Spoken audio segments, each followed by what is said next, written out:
Living in constant denial, believing I had all the answers. Enjoying the disasters of methamphetamine as it robbed my life like a cancer. Jon Borel began writing poetry after he was arrested 9 months ago for burglary and resisting arrest. It was his 13-year meth addiction that landed him behind bars at the Franklin County Jail, this arrest becoming a turning point for him. He says it was rock bottom at 44 years old. These drugs will literally take your life. They may not kill you.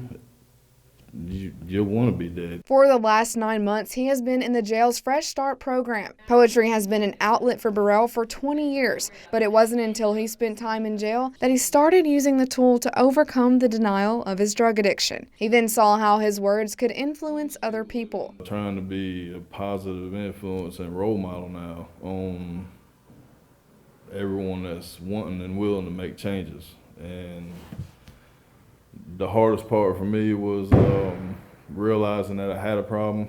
So I started expressing myself through my poetry, and it seems like it's a much easier way to bring it out. He says the 12-step program and a new faith has helped him. You have to be willing to change yourself. That's the only way you're going to change. Now, these programs can give you structure and help you grow in your changes, but you still have to be willing to make that change. And rock bottom did it for me.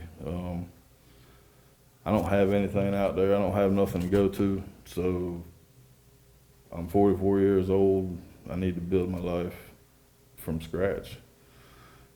I almost wanted to believe that it was too late. Meth has stolen everything from Borel. He's accepted his decisions, now hopes his poetry will inspire change. Because I know I'll never beat it alone. It's robbed me of everything of meaning, and it's left me without a home. His poem, Change, was published by a prison ministry called Joy Through the Stamps Ministries. It's impossible to keep kids from getting handguns. And it's impossible to get everybody off the streets, you know what I mean? But it's not impossible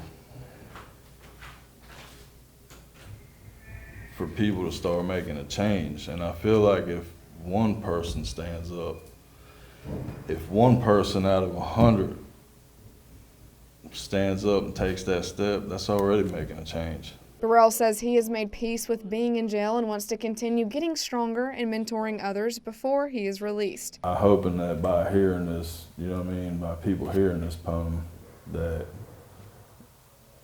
it will click something in them, you know what I mean, to make them either want to write their own poetry on their addictions or give them more power to fight in their addictions. Borel has not been sentenced yet, but is hoping to be enrolled in the rehab program. Once he is released from jail, he wants to tell his life story and prevent others from making the same mistakes he did. In East Point, Emma Riley, News 13, Panhandle Strong.